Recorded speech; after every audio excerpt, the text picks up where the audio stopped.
Hi guys. Tonight's video is going to be a little bit different than what you may have seen on the channel recently if you're new. For those of you that have been here for a while, this probably feels a little bit familiar to what I used to post when I first started. But tonight I'm going to be working with Lydia, and I'm going to be answering some of the questions that I've gotten from you all recently. It's not always easy to answer questions in the comment section, and it's not always easy to get back to everybody who reaches out to me directly. So I thought this would be a good way to answer some of these so you don't feel that I'm ignoring what it is that you're asking.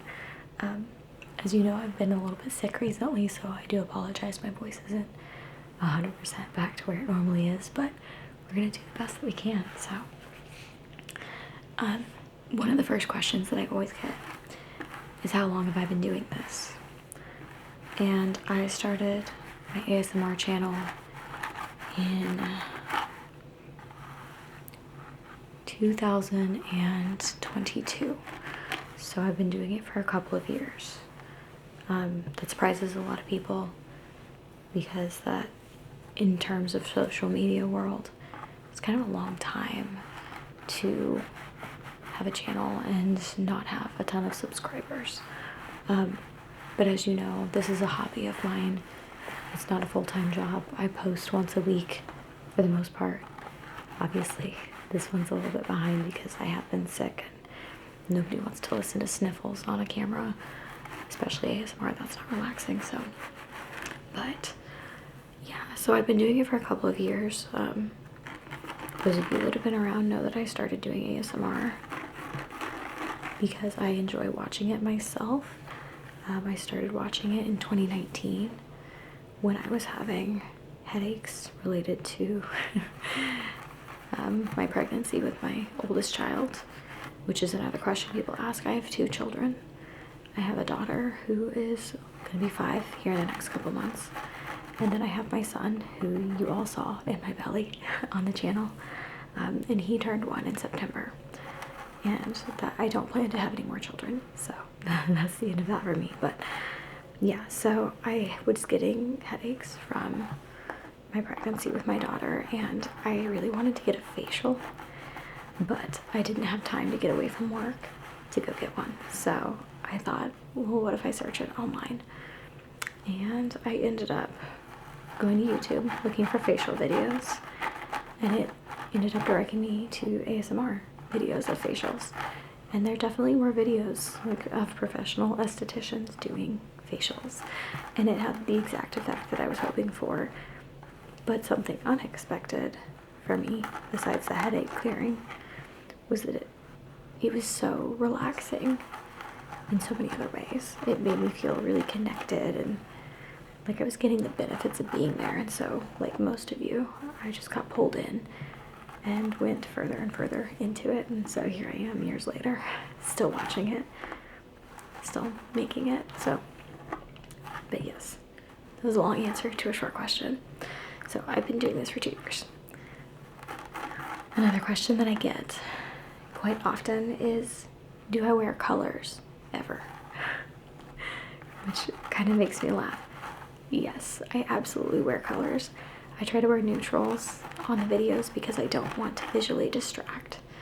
So I wear grays, blacks, whites, tans, just things that are not too excitable. But in my real life, I definitely wear colors.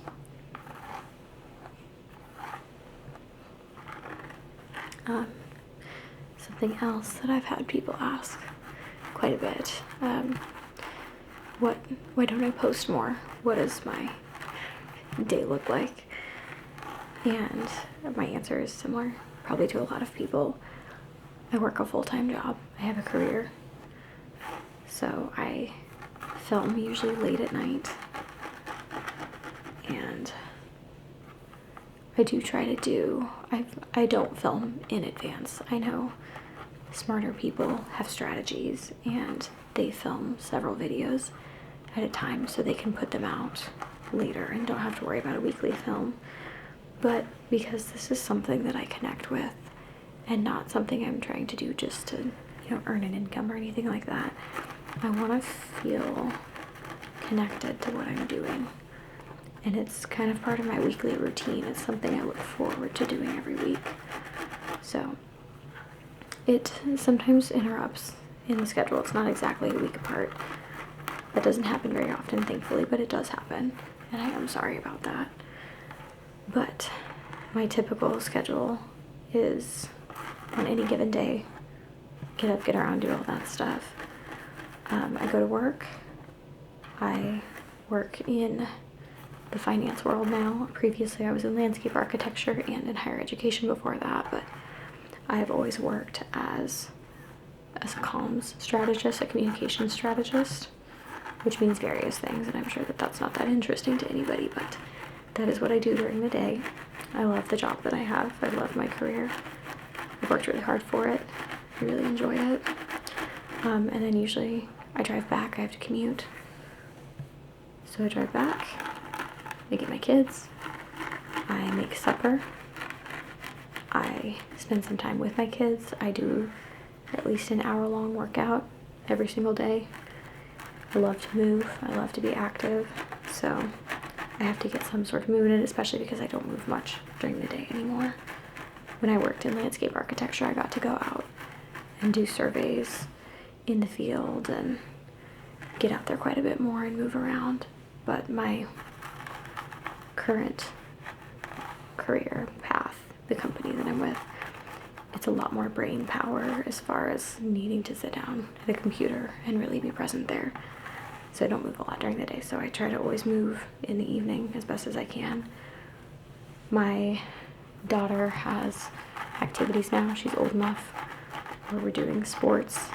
She likes to do gymnastics and dance, so there's a couple nights and weekend mornings that we're committed to doing that kind of stuff too. So all very standard things, but all in on days when I don't film.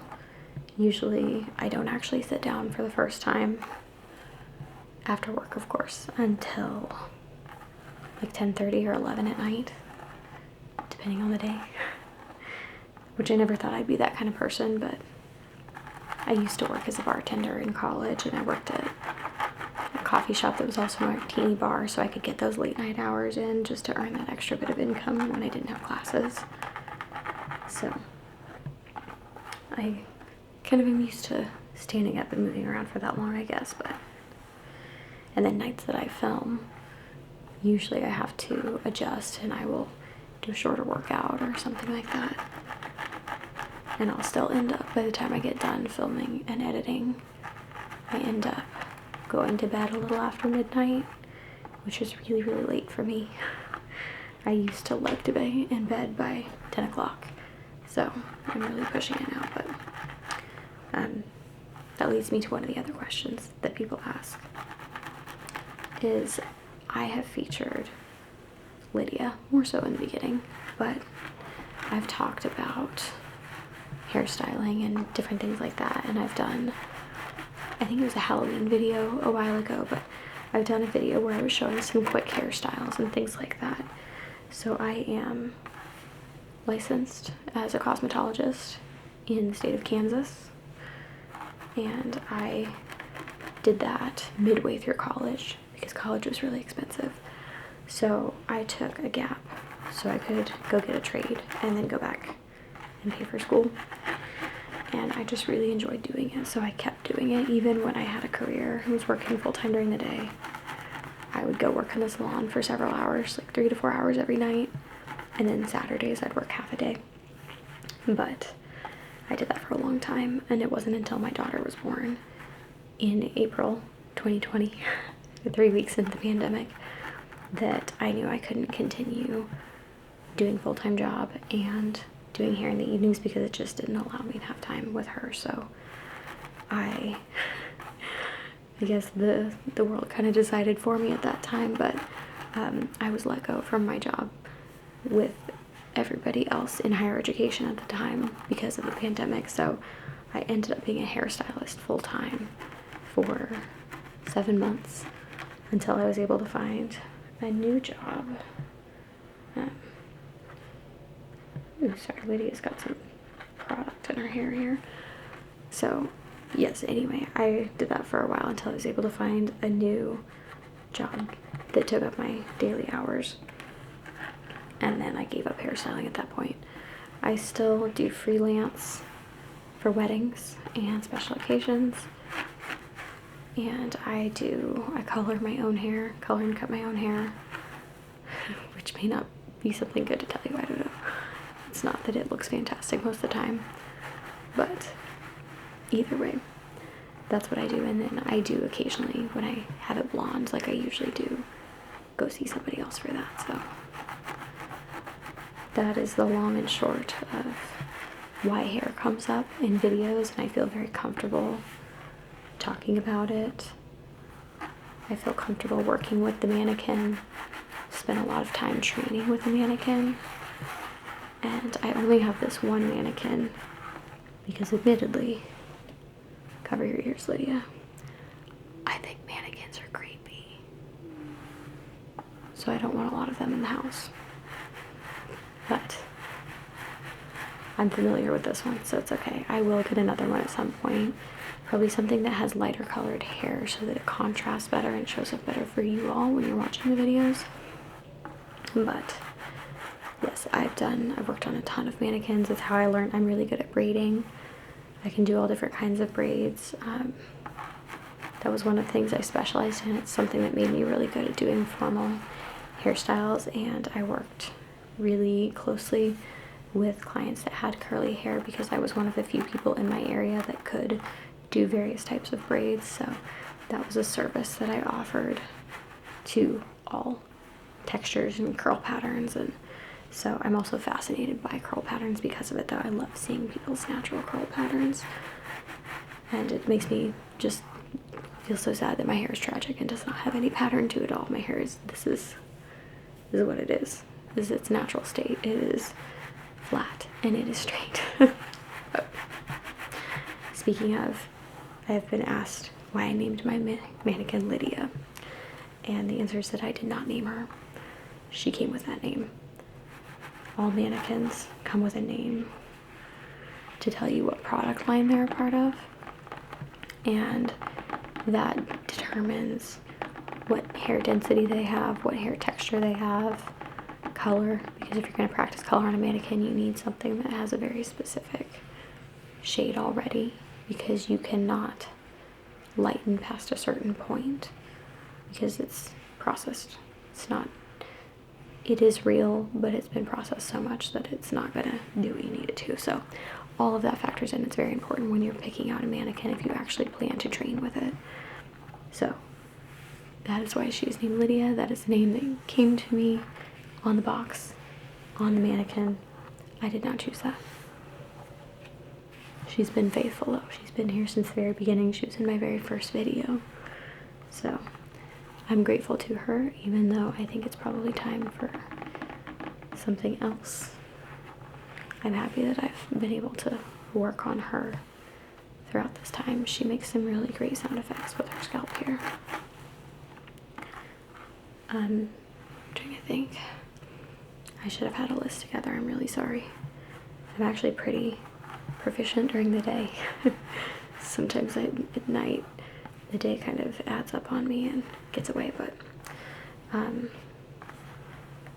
I've been asked before what kind of hobbies I have. As I said, I'm very active. I think I've shared before that I make my daughter's Halloween costumes every year, so I like a lot of things.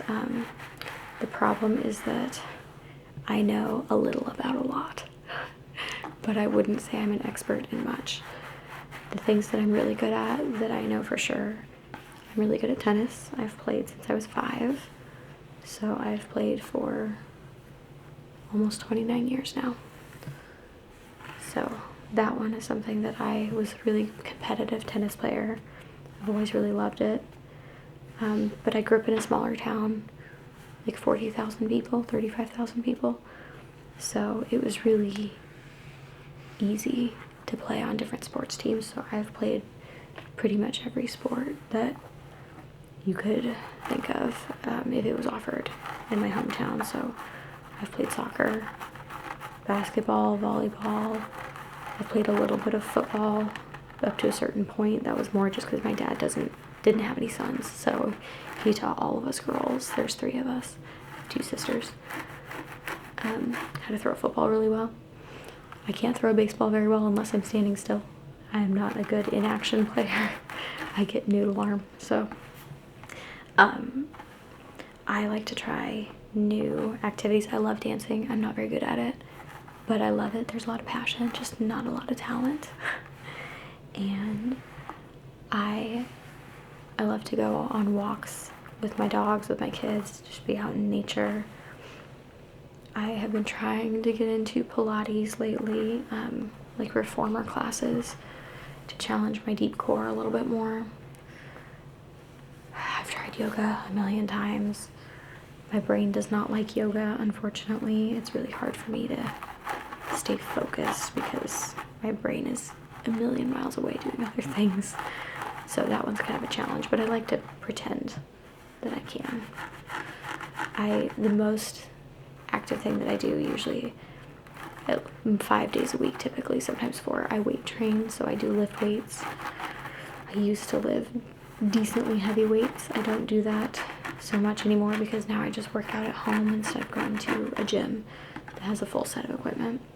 But my dad was actually an amateur bodybuilder when he was younger, so we always had a ton of equipment at our house, and we had like punching bags, we had the full like Smith machines, we had just tons of free weights, barbells, just, I mean, kind of junk everywhere, but we had a ton of it. So we learned a little bit about that when we were younger, and we like to kind of goof around with some of that stuff. In hindsight, it was probably really dangerous, shouldn't do that. But so weight training has always been something that I have really enjoyed. It makes me feel like I'm kind of in control of something, and it makes me feel strong.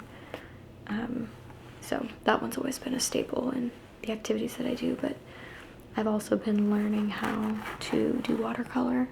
I really enjoy that, and again, not very good at it, but I like it. Yeah, I like languages. I'm really good at understanding languages. I learned Irish a couple years ago just because I could. It seemed challenging, so I tried it. Even though I knew I would never ever use it. I grew up in a community where there were a lot of immigrants, and so I got to hear a lot of different languages, but primarily Spanish. From certain regions of Mexico mostly, but there were also people from Ecuador and, you know, further areas in South America, and they all had slightly different dialects, different words that they used. So I got to hear a lot of Spanish growing up. I can understand it decently. I cannot speak it back very well. I'm just really out of practice. I studied French in school for years and years because it does complement Spanish really well. They're very similar in some ways. All the Romance languages, I would say, are kind of like that. So that's something that I do to challenge my mind, is learn languages. I also learned a bit, just a small bit, of Italian when we went to Italy in, gosh, that's been a while, but we went to Italy in 2017. So it's been a minute, but I learned Italian for that trip because I wasn't sure outside of the major cities if we would run into people who spoke English, and I didn't want to show up in somebody else's country and just presume that they could speak English. That felt rude. Turns out pretty much everybody could speak English, so that it was just me with a terrible accent trying to use what I had learned. So I haven't retained as much of that one, but anyway, those are things that I do enjoy doing. One of the other questions, I'll wrap this up soon because I know it's starting to get kind of long, but one of the other questions that I get is typically about content that I make, the kind of videos that I make. I've had people ask why I don't just do massage, or why I don't just do one specific type, why I don't do more role plays. And the answer to that is really simple. It's I want variety, because there's so many different kinds of ASMR. There's so many amazing, talented people out there. I love seeing all the different kinds that people have. Like, they're so incredibly talented and they're so good at it. Some people, it's just like they have amazing camera work or microphones. Other people are really great storytellers. They can build characters incredibly. Some people specialize in real person, which I do love real person. That's my personal favorite to make. I love feeling like I'm connecting with somebody in real life, which is what this is about, is connecting. And then by proxy, it makes us feel safe and sleepy and relaxed and calm. It's all those things that we want and hope for in any day, just a small bit of it. And it's been an incredible community to find and be a part of. But going back to why I like the variety in my content, I don't want to be boxed in to one specific thing. There are types that I will favor and I will make more of because I know that they are enjoyable for a lot of people. But I will never just do one type, one thing, because that isn't really representative of who I am either. And because this is something that I do for my benefit as well, I want to feel like I'm being true to myself in that way. So, there's other ones that people have asked, like certain videos that they want to hear certain triggers. And there's just a couple of things that I can't do because of a couple of reasons. One of them being, that's not really something that I want to be recorded doing. The bigger reason for most of it is I don't want to listen to myself doing it as I'm editing it. Mouth sounds is just not for me. I know so many people really enjoy that. I cannot do it. So I've had people request more mouth sounds, or some of the, like, there's some people who will do a lot of mouth sounds, or they kind of like click their tongue and will do a lot of, they'll repeat words, and I don't know why, but I just don't enjoy that. I might enjoy the rest of their video, but I skip through the parts for that because it's more agitating than relaxing to me. So that's not a criticism or a judgment of the people who make that or the people who enjoy it. That's my personal preference, and because I have to edit these videos back and listen to it, I can't do that one. So I'm really sorry if that's something that you've asked for and that you enjoy. I understand. I just cannot deliver it. So anyway, I am always open to questions. If you have them, I do try to respond to every comment on videos in some fashion, whether it's a direct written response or it's a heart or it's a like. I try to acknowledge it because I do appreciate everyone engaging. I appreciate people telling me how they feel. I thrive on feedback, even if it is a negative feedback or criticism. I do really well with that. So I love hearing from you all. If you want to connect with me more personally, I do have an Instagram account. I don't post on it a ton, but I do check it pretty regularly, so it's at least active. But that it's the same name. It's Caitlin Rex on Instagram, spelled the same. So you're welcome to ask me questions there. Send me a message. I have an email, caitlinrexasmr@gmail.com. Pretty simple also. So anyway, I appreciate you all being here. I promise I won't post a ton of videos like this because I know I enjoy these when other people do them. I love feeling like I get to know people, but I am a people person, so that's a great source for me to feel like I know somebody more deeply. But I know a lot of people find these dull, and that's okay. I get that too. So for those of you that made it through, I appreciate you. I hope that this was enjoyable, that you learned a little bit. And please don't ever hesitate to reach out, to ask me questions. I'm here. I'm happy to talk. Have a good night.